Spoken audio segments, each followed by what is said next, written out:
Hello and welcome to episode 2 of Wrestler Spotlight. Today we are going to Japan and we are looking at the career of Genichiro Tenryu.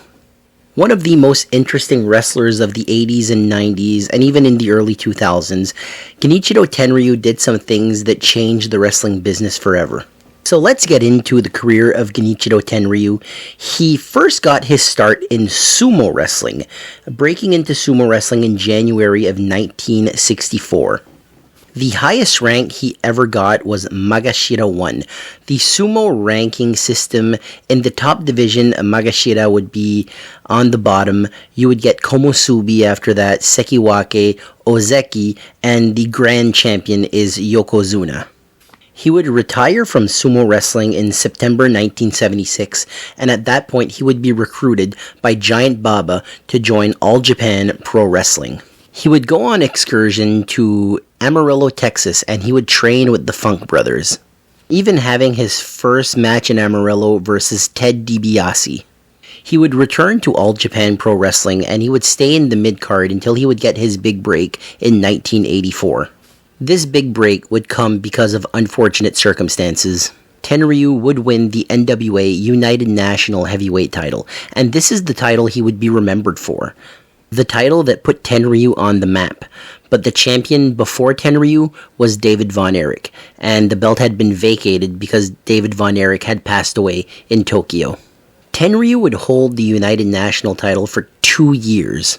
He never lost the belt was vacated, and just a few months later he was champion again. He would hold the title from 1986 to 1988, holding it 823 days. His first reign, it's uncertain the day that he lost the title in February 1986, but it's pretty clear that he held it for around 2 years.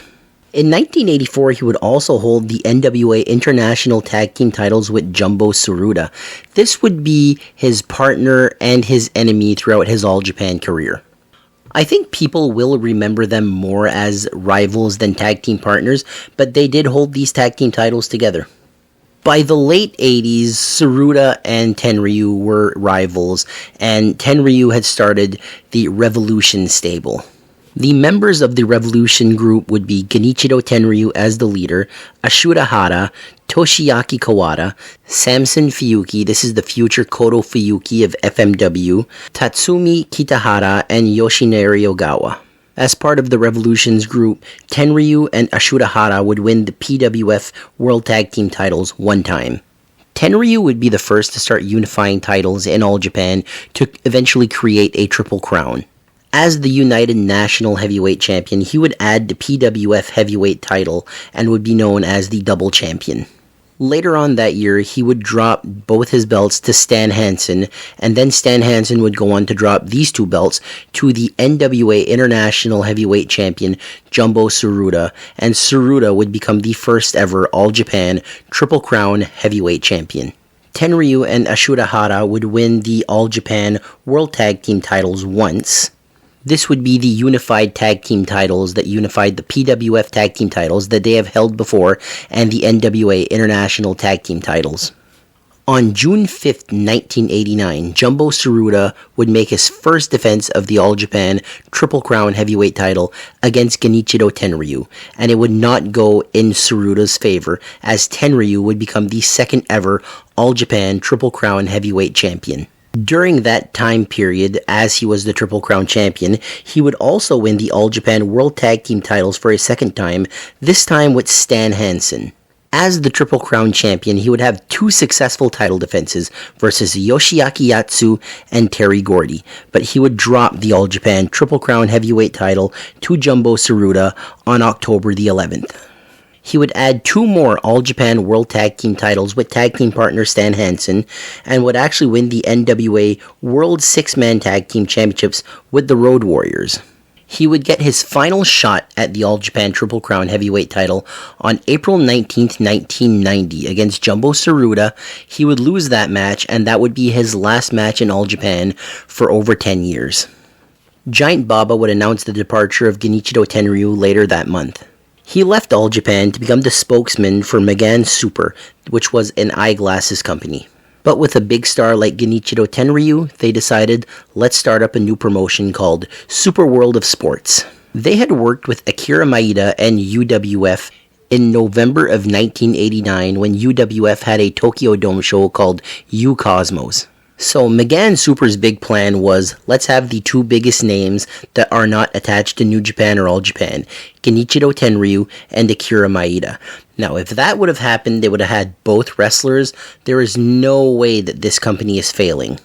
But Akira Maeda, he owned UWF. He was not going anywhere, so they were stuck with just having Tenryu, which is still a pretty big name to have. SWS would have their first show on September 29th, 1990, with a tournament.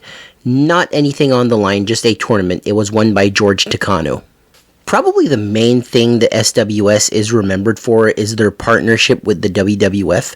The WWF in the early 90s was the biggest promotion in the world, and they were looking to break into Japan, and they saw this new promotion that was backed by an eyeglasses company, and they saw money. So WWF partnered up with SWS, sending its top stars there: The Ultimate Warrior, Hulk Hogan, Macho Man Randy Savage, The Undertaker. They all went to SWS.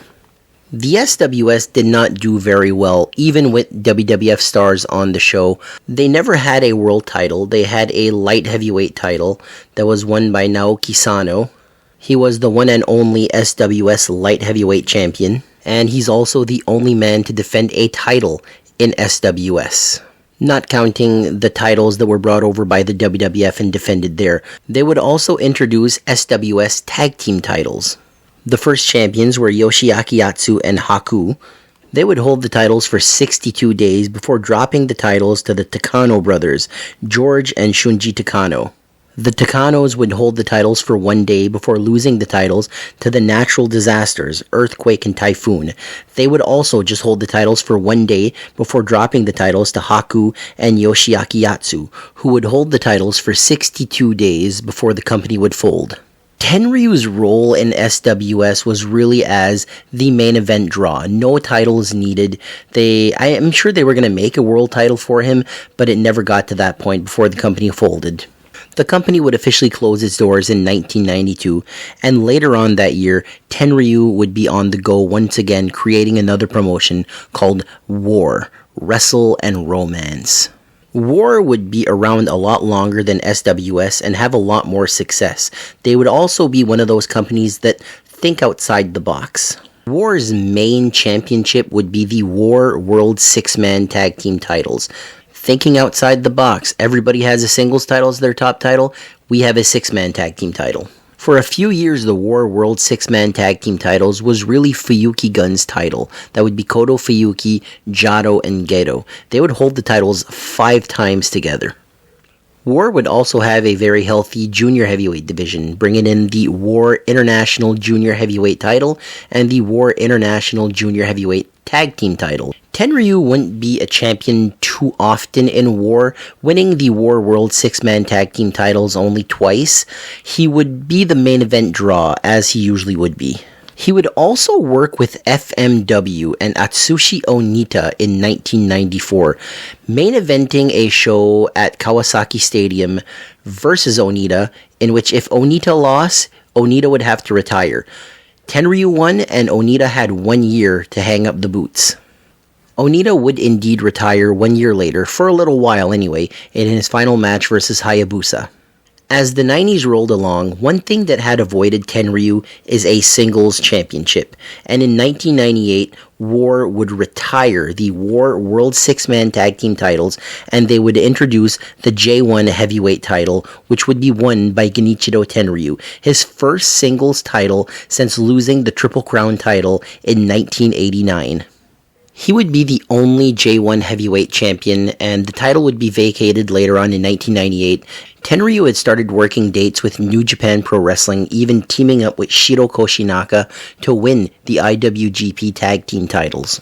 By 1999, War was pretty much dead, and Tenryu was a freelancer, mostly working in New Japan at this point in time, and in December of 1999, Tenryu would win his next big championship belt, as for 25 days he would hold the IWGP Heavyweight Championship. He won the title by defeating Keiji Muto. He would lose the title on his very first title defense to Kensuke Sasaki on January 4th, 2000. I believe Tenryu is the first Japanese-born wrestler to hold both the Triple Crown and IWGP Heavyweight title. I believe Vader was the first to hold both these belts.